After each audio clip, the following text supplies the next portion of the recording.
Hi, hi, my friends. It's Sean. You may wonder why I'm dressed like this, by the way. So I'll tell you in a second. We have 10-minute shows with lots of little clips and fun stuff in between. They're kind of leaning a little bit towards maybe some talky talks from friends of mine, very well-known friends of mine, actually. That's my kitty cat trying to get out the door, maneuvering the handle to my bedroom door. Before I do that lineup of some really special surprise guests, which you won't even believe, I've already had talked to three of them. I'm going to get something completely out of the way here, and hmm, well, I guess I'll do what she did, you know, at my own peril and at the risk of tainting, shall I say, a franchise. And we all know what franchise that we're all talking about right now. A film industry franchise, similar or akin to her reputation as such a sweetheart.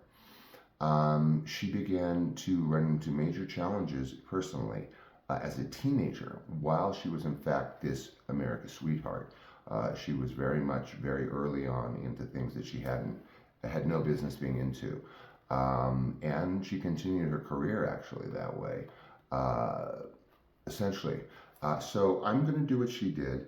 Um, I posted something shortly before this episode in my shorts on my page, and it has what I put in quotes as a rap sheet, RWAP, like a rap party, but rap sheet. And we all know what a rap sheet is, right? Okay, so between the ages of 15 and 16, I do have a rap sheet. It's just that it's not official. And it would be more in sort of the colloquial sense of saying, oh, he's got quite a rap sheet. He was a naughty boy at 15. Well, yes, I was. For details, I guess you can go to some of that short and I don't know, use your imagination. Moving along, this is something that is actually going to be more than touched on in my second book, which is um, taking shape in the initial stages, its fledgling stages. And this is a lot of what it's going to address. So I'm going to tell you right now, okay? Between the ages of 15 and 16, I was not only driving stolen cars of my friends and my friends' moms and whomever, but I was also using substances. This was almost exclusively from the age of 15 to 16. So do the math in my career and what is in my book, which is actually forthcoming on May 20th. It's 5 days late because I want to make sure everything is beautiful before I start flashing it around. And I'm a perfectionist. So I've seen, let's just say I've seen a draft of what's coming out, and, me. Anyway, so yes, from the ages of 15, following ET, until about driving age when I got like real kind of bohemian and creative and like I wasn't so much into substances actually. I was I could drive. I had like more mature friends. There were things to do like music and yeah, partying, but it was different from 16 forwards. It was more kind of like you know intellectuals getting together, I guess, like crazy intellectuals. However, from let's say 15 forward. Wish I could. I was a frequent user of substances. In fact, at that time, I frequently used barbiturates, pills, and I was a frequent user of alcohol, both. And I got into places that I should never have gotten into. This was 1982, and it was extremely different society back then. Boy, was it ever. I was getting into after hours adult nightclubs at 15, let's say. I had no business being there. I looked like very, very young, but this was Los Angeles in 1982. I had fake IDs. I didn't need them. Um, I had dates with ladies that had no business being out in public with someone as young as I. Let's just put it that way. Who would get me into these clubs, after hours clubs, among many other people? And yes, I did. I did use barbiturates. That was my substance of choice at the time with alcohol. Um, yes, even in combination. There was a place called Okie Dogs in Hollywood where you could just essentially go. It was a hot dog joint, big one, and you could go there and buy substances very very easily. With the police driving around reminding you of your curfew at 10 o'clock, which was laughable because that's when you just started to indulge at that time. So this continued all through my 15th year. I would say into my 15th year, kind of screeching into 16 when I had my license, and there was so much more to do than and then sneaking out of my house at night. My parents, when they realized that I was doing what I was doing, sneaking out and stealing cars, driving stolen vehicles, they did not address me about it, my stepfather and my mother. You know what they did? They nailed the side door shut where I was getting in and out of.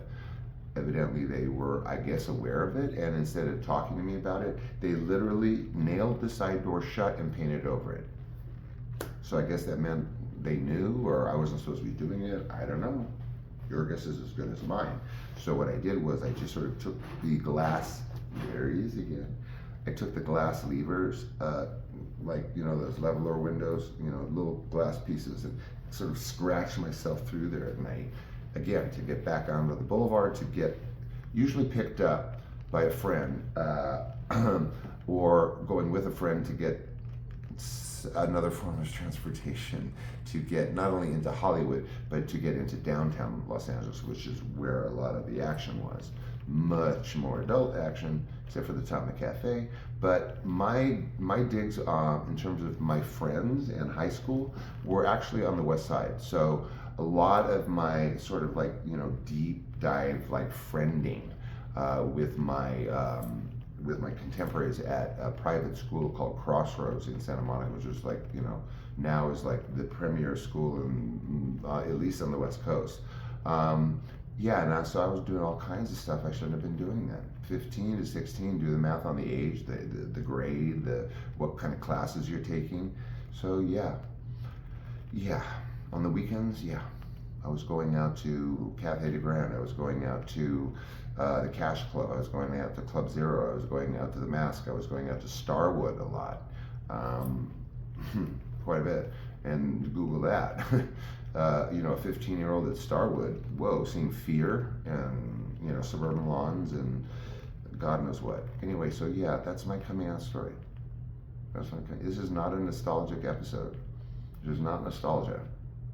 The jacket is just to give you the vibe, sort of where I was at then. I was invincible. I was convinced I was invincible because of things that had happened to me that made me feel like want to disconnect from the world entirely. And that is what went on from approximately the age of 15 to 16 with me. There's lots more to dive deep about this on. I want to also add disclaimers that what I did was horrible mentally. So if you happen to be under my set, which is, I would say maybe about half of y'all are about my age. I don't know, I'm guessing 50 to 60. So that's a different, kind of mental ball game for us. But if you're younger, whatever that means. In fact, some of the younger folks that I know, many of them today are a lot smarter than I was at, let alone 14, 15, 16, like I said, sort of slid into home base, and I was pretty chill. I had my car and all that stuff. So what can I say, guys? That's my coming out about being a substance user, particularly barbiturates, in combination sometimes with alcohol. At 15, being places I should never have been, places I should never have been going, places I should never have been going to, the way I was going to. These are all things that you guys are not good for your head. You may think you're escaping something, but what you're doing is you're making everything worse for yourself later. Anything from regret to any kind of negative feelings you may have associated with your behavior at the time. It doesn't fix anything. It fixes nothing. And it is like completely the antithesis of thinking or fixing anything. Okay? Don't do it. Look at my short tonight. There's my rap sheet. Rap. I didn't get caught. I'm fine. Everyone's fine. I never did substances while I was driving because I was so, like, I was so just like, you know, I had such a rush from being bad that I didn't need it. At least while I was driving, if I went to an after-hours club, where of course there were substances and so forth. These were places where you would kind of like lounge, for like hours, or you just sort of, a club scenario. You're going to be there for a while.